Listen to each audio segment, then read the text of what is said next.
It's time for the world to meet the iPhone X. Just don't call it the iPhone X. The true successor to the iPhone is here, and there's a lot of technology packed into its 5.8-inch OLED package. Also getting announced today was the iPhone 8 and the iPhone 8 Plus, so pour one out for what would have been the iPhone 7s and the iPhone 7s Plus. The leaks were right. The phones look like we expected them to look. They look like this, available in space gray or silver, but there's a lot of technology that perhaps we didn't know about. First, the screen technology. It's OLED. And Apple said they waited on OLED for sort of obvious OLED reasons. It wasn't the best in direct sunlight, it wasn't the best for brightness. They said they fixed all of those issues, creating a really bright and vibrant display.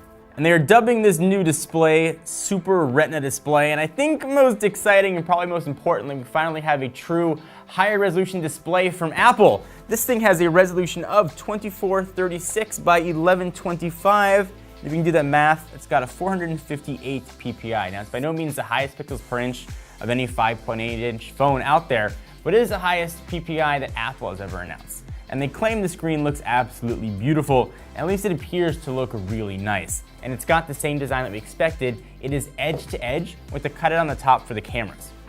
We're going to talk a lot about those cameras. Apple's calling that whole cutout the true depth sensors, and they do a lot with the phone. But the cutouts on the left and the right are going to do a few things. So first, one on the left is where you're going to see your time. On the right, you'll see notifications like your cellular strength. You'll see whether it connects to Wi-Fi.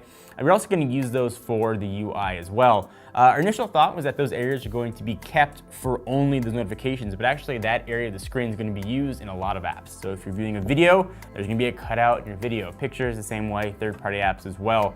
So we're on the home screen only when we see those notifications up at the top. So bear that in mind, no matter what you're doing, you're going to have that little bit of a cutout. It doesn't look to be a giant issue with the phone, but the cutout is definitely going to be there. This is something I've been screaming at for years, and we finally have it from Apple. We now have wireless charging, and I give Apple credit for using the Qi standard. So any Qi chargers, whether or not you've got a wireless charger from Samsung or LG or Belkin or Mophie, whatever you want, you can now charge your iPhone X and also be able to charge your iPhone 8 and iPhone 8 Plus. But of course, it wouldn't be Apple without sort of their own spin on it.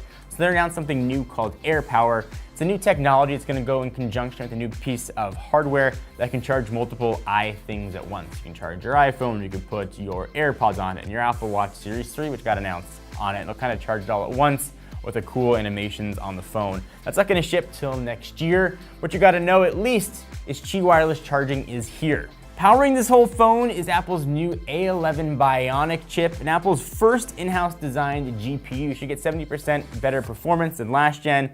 That's the same chipset that's going to be found on the iPhone 8 and the iPhone 8 Plus, but there's new sort of neural networking processing being done because this thing doesn't have a home button. And without a home button, you don't have Touch ID. So enter Face ID. This is facial unlocking. This isn't like the old school Android facial unlocking where you just sort of looked at your face and unlocked. Apple's doing crazy stuff with the cameras here. Apple's using infrared and dot projection to actually make a map of your face and using that reference when you want to unlock your phone. So the way it works, you'll pick up the phone, pull up to your face, and it will presumably unlock. Now the demo that Craig Federighi didn't work the first time. It didn't appear to be overly fast either. Perhaps that was just sort of jitters or pre-release software, but I'm hoping it's going to be fast because the success of the iPhone X is going to rely on Face ID. If you want to unlock your phone, aside from just looking at it, you can now swipe up from the bottom. In fact, that's the way you're going to get home in any of your apps. It's just a swipe up from the bottom. Multitasking is kind of similar. You swipe up from the bottom, and then you sort of wait a minute, and then multitasking will show up and you can sort of go wherever you want to go. And you can use the bottom to swipe between apps. So you can go swipe to the left to get to different apps or swipe to the right to go back. If you want to launch Control Center, you go ahead and just swipe down from the upper right, and that's where Control Center is going to live. It's a new way to interact with your iPhone. Apple's talking a lot about a new experience with the phone, how the user is going to interact, and it's all centered around that camera system. It's centered a lot around Face ID.